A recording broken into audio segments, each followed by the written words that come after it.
Vamos lá. Quantas contratações o Vasco fez nessa temporada? Léo Jardim, Ivan, Léo, Capasso, Bambu,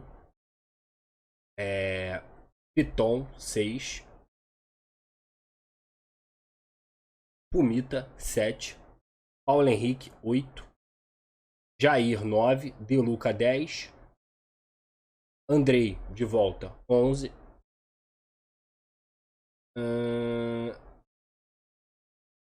12, Orediano e o Pedro Raul. Então o Vasco investiu bastante nessas compras. Foram 13 contratações. Só quem veio de graça, vamos dizer assim, por empréstimo, o Ivan. O Bambu também está emprestado. E tem outro jogador emprestado. O Patrick de Luca veio sem custos. E é isso. O Vasco gastou cerca de 110 milhões nessa temporada, tá? E na previsão que a gente tem orçamentária, o Vasco gastaria 190 milhões na previsão que estava em contrato, tá?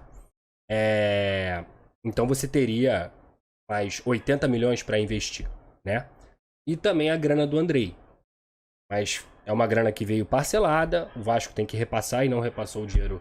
O Andrei tá repassando parceladamente também. Então não sei se dá para contar muito. Na previsão, também estava que o Vasco pelo menos ia conseguir avançar mais 2 fases, o que daria 5 milhões aí. E o lateral do Atlético lembrou bem o Vinícius, tá? Muito bem lembrado, o Thiago Carlos fala aqui que esses 190 milhões não necessariamente seriam em reforços. Até porque, mas economicamente falando, financeiramente falando, o Vasco não gastou isso.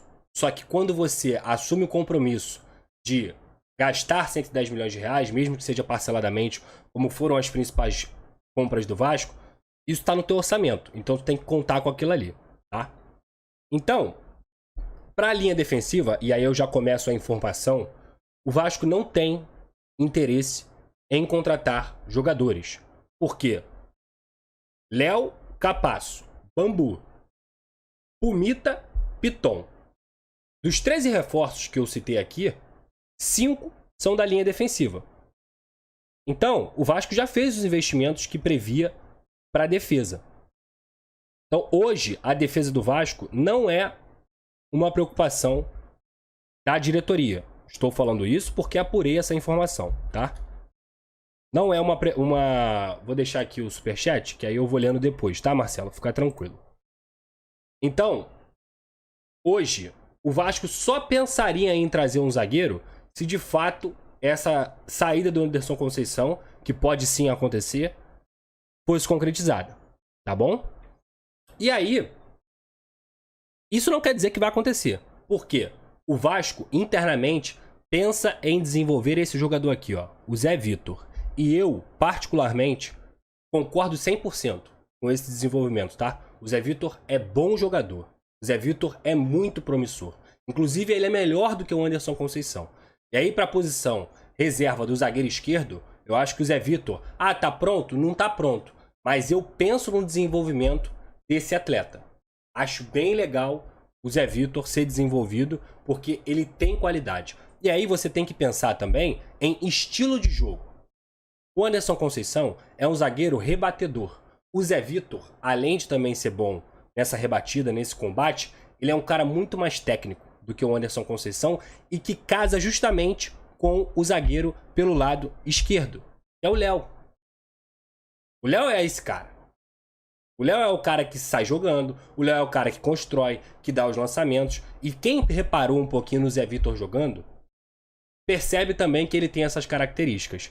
Então, hoje, o Vasco não pensa em contratar defensores, seja para as laterais ou seja também para a defesa. Por quê? Lateral direita, contratou 2 laterais, o Pumita e o Paulo Henrique.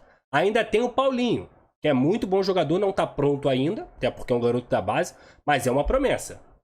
E tem o Gabriel Dias, que futuramente, mês que vem, já deve estar treinando com o elenco. Não sei se vai ser utilizado, mas é até bom você ter o Gabriel Dias no elenco, porque ele tem outra característica, bem diferente do Pumita e diferente também do próprio Paulo Henrique. O Paulo Henrique é quase um ponta, ele é um ala, ele é um cara ofensivo, assim como o Pumita é também. O Gabriel Dias já é muito mais defensivo, até porque ele não tem condição nenhuma de atacar, mas defensivamente, taticamente, é um cara que se doa bastante. Na esquerda, você tem o Piton, contratação, e o dono da posição, assim como o Pumita, o PV, o Paulo Vitor, que até aqui na minha visão é um cara que como reserva funciona, e ainda tem o Riquelme. E aí já passo uma informação também aqui para vocês, que o Riquelme provavelmente vai estar à disposição quando o Campeonato Brasileiro começar. Ele já tá fazendo alguns trabalhos no campo, ele que teve uma lesão gravíssima, e para ser sincero, o Riquelme é muito bom jogador. Ele ainda não desabrochou, mas tecnicamente, nesse estilo de jogo em que você espeta bastante os pontas, como faz o Maurício Barbieri, o Riquelme funciona. E funciona muito bem. Então a gente tem que saber como é que ele vai voltar. Uma lesão ligamentar sempre é complicado. Mas o Riquelme é uma boa opção. Cruza muito bem. Que é uma característica do time do Vasco. É inteligente, é habilidoso. Então assim, concordo, por exemplo, com o Anderson Júnior, que ele precisa melhorar fisicamente. Mas é um trabalho que vai ser feito, não tenha dúvida. Não tenha dúvida. Mas é um bom jogador. Então você já tem 3 laterais, tanto na direita quanto na esquerda. Na zaga, quem são os titulares? Léo e Capasso. Quem é o reserva do Capasso? O Miranda. Que ainda não é unanimidade, não estaria perto disso dentro do Vasco da Gama, mas é um jogador que fez um bom início de temporada. Inclusive ele só saiu porque ele se machucou no jogo contra o Flamengo e ele estava fazendo um belíssimo jogo naquele momento. Deposito todas as minhas confianças no Miranda? Não. Mas dentro do estilo de jogo do Barbieri, e acho que a gente tem que sempre pensar nisso, porque não adianta você ter um jogador que é muito bom que não se encaixa no estilo. Dentro do estilo do Barbieri, o Miranda sabe sair jogando. O Miranda é um cara que faz passes para quebrar linha. Então, tá ok. Eu acho que deveria trazer outro zagueiro? Acho que sim. Mas eu entendo que na estratégia da diretoria, faltando 13, 14 dias para a janela fechar, não faz sentido você fazer uma grande compra, até porque no meio do ano a janela europeia ela é aberta, o Vasco da Gama tem condições de contratar jogadores em fim de contrato lá, tem condições de contratar investindo mais pesadamente. E você trazer um cara só por trazer, é melhor você apostar na própria base. Na esquerda, aí quem é a reserva do Léo? É o Zé Vitor, que já comentei aqui. Além disso, não tem quase um mês, gente. A janela foi estendida para o Bragantino, para o Água Santa. Eu até achei que essa informação era correta, mas não é. O Vasco tem mais 13 dias para contratar, tá? Se eu não me engano. São 13 dias até lá, tá bem? Então, ainda não está... esse negócio da janela ter estendido, pelo que eu tive de informação, não procede. A janela continua indo, se eu não me engano, até... Deixa eu ver aqui. Vou até ver aqui o dia certinho. Janela de transferências. Futebol brasileiro.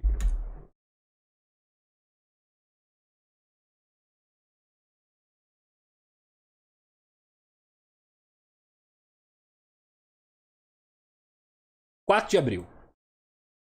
É isso. Não mudou, tá? Houve uma confusão aí, até eu mesmo caí nessa confusão, mas não mudou, tá bom? E depois do dia 3 de julho ao dia 2 de agosto, tá bem? Então, eu acho que assim, primeiro, aí você tem que pensar em mercado. Faltam poucos dias para a janela fechar. E aí, cara, você tem que correr. Quando você corre, automaticamente você vai fazer uma compra, esse cara vai ficar mais caro. Porque o clube que tá vendendo, ele sabe que você tá no desespero. Então, as compras que o Vasco teve que fazer, o Vasco fez. Pumita, Piton, Léo, que são negociações, inclusive, que se arrastam. Eu tive informações do próprio Paulo Brax que o Pumita, o Paulo Brax negociou por 20 dias. O Jair, que é o volante, negociou por 15 dias. E tudo isso se arrasta. Tudo isso se arrasta. O Vasco tem um teto de gastos, o Vasco tem um fluxo de caixa, o Vasco mantém suas contas em dia. Então, para trazer, na minha visão, tá? Essa é a minha visão. Repito, acho que deveria ter trazido mais um zagueiro. mas com o que tem aqui, para trazer um jogador no desespero que não se encaixa no estilo do Vasco e onde você talvez vá gastar mais dinheiro do que ele merece mesmo, do que ele vale, eu prefiro apostar nos garotos da base. E assim, Robson Bambu é outra opção. É um cara que eu contrataria pro Vasco? Não. Fez uma temporada terrível com a camisa do Corinthians, tá? A única boa temporada da vida do Robson Bambu foi com a camisa do Atlético Paranaense. Não jogou tanto nesse ano porque teve lesões, mas também dentro da análise da diretoria é um jogador que o Barbieri conta, tá? Então eu concordo com a linha de eu vou correr em 13 dias para trazer zagueiros ou trazer um jogador que não vai fazer sentido dentro do meu estilo de jogo e vai onerar o meu fluxo de caixa. Não acho que seja necessário também. Aí vou dar um passo atrás sobre os goleiros, tá? Que é uma discussão muito grande dentro da torcida do Vasco e que eu também fiquei encucado em relação ao Léo Jardim e ao Ivan, tá?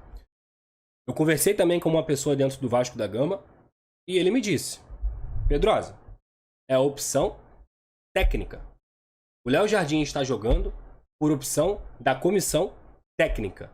E eu não vou nem falar do Barbieri, porque o preparador de goleiros atualmente tem um poder de decisão muito grande. Tem técnicos, inclusive, que nem escolhem. Eles deixam na mão do preparador de goleiro. Ó, esse cara aqui, valeu.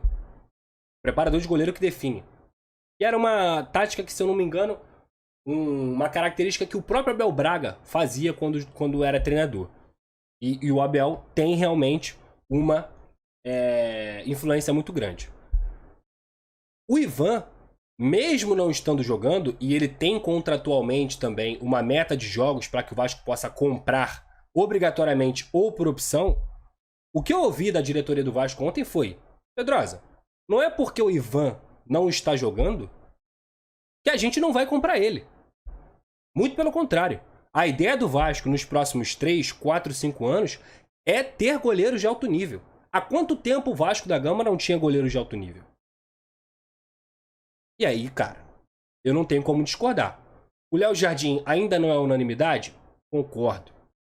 Mas também, essa ruindade toda que muitos estão pregando, não concordo. Não sou o cara que lixa o Léo Jardim, que fica criticando o tempo inteiro. Ele tem falhas e ele também tem boas partidas. Inclusive contra o Flamengo, o pessoal ficou falando que ele falhou no gol do Pedro, que desvia. Desculpa, eu tava do lado do Léo Jardim. Não tem falha nenhuma. Não tem falha nenhuma. O desvio mata o Léo Jardim. Eu não sou goleiro. Mas, porra, a velocidade da bola... Desculpa, quem fala que foi falha é birra. É pegando no pé. Entendeu?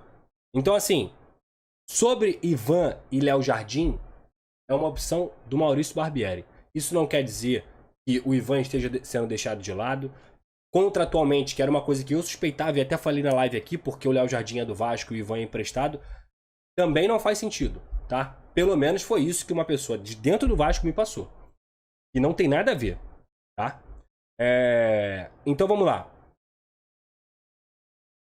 Goleiro não é preocupação. Inclusive o Raus é um cara encarado dentro do Vasco da Gama como um bom goleiro. E para quem tá acompanhando o Alexander, que era o outro quarto goleiro, tá fazendo fez um belíssimo campeonato catarinense lá no Avaí, tá? É um cara que também, na minha visão, tem muito potencial. Então o Vasco tá bem servido de goleiro. Então, galera, dito tudo isso que eu falei, que eu conversei com vocês, é possível, sim, que o Vasco não faça nenhuma contratação até o início do Campeonato Brasileiro. Tá? E se fizer contratações até o início do Campeonato Brasileiro, é oportunidade de mercado. É um bom jogador que virá por empréstimo e o Vasco vai pagar os salários dele integralmente. É um bom jogador que está em fim de contrato. É uma compra baixa, sabe? Por quê? Repito, o clube entende e já gastou pesadamente o que tinha que gastar nessa janela. E aí, eu vou ser sincero com vocês. O que o Paulo Brax falou desde o início desse ano? Nós queremos ter o elenco 80, 90% pronto até o início do Campeonato Brasileiro. Quantos jogadores tem no elenco do Vasco? Vamos lá. 1, 2, 3, 4. Vou botar aqui na tela. 1, 2, 3, 4, 5, 6, 7, 8, 9, 10, 11, 12, 13, 14, 15, 16, 17, 18, 19, 20, 21, 22, 23, 24, 25, 26. Olha. 27, 28, 29, 30, 31, 32, 33, 34, 35, 36. Laranjeira, nem conto. Então, 35. Aí você... Zé Gabriel, nem conto. 34. O Anderson Conceição, como eu já falei aqui na live, tem proposta do CRB. Deve sair. 33. São 33 nomes que hoje, na minha visão, são consideráveis para esse elenco. E você formou 80% desse elenco, tá? Vou fazer uma conta rápida aqui, não sou muito bom de matemática. Mas 10% de 33 são 3,3. 20%, 6,6. Então, desse elenco aqui, com 33 nomes e 13 contratações, você tem quase a metade aí de contratações do elenco inteiro. Você tem espaço para mais 5, 6 contratações, matematicamente falando, tá? E isso, dentro do que o Paulo Brax falou, faz sentido. Ou eu tô maluco aqui? Isso não quer dizer, eu não acho que não falta. Falta. Na minha visão, o Vasco teria que contratar mais 3 jogadores até o início do Campeonato Brasileiro. E aí, vou ser sincero, isso teria que ter sido feito antes. Acho que a desculpa é plausível, tá? Em relação ao curto tempo de janela de transferências que o Vasco vai ter. Acho, sim, que o Vasco investiu pesadamente nessa janela. Investiu mesmo. 110 milhões é dinheiro à pampa, tá?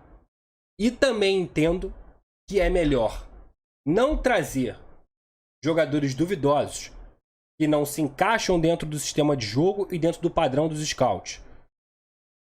E tentar trazer um jogador melhor no meio do ano, investir num jogador melhor no meio do ano, do que trazer agora. Essa é a minha visão, tá?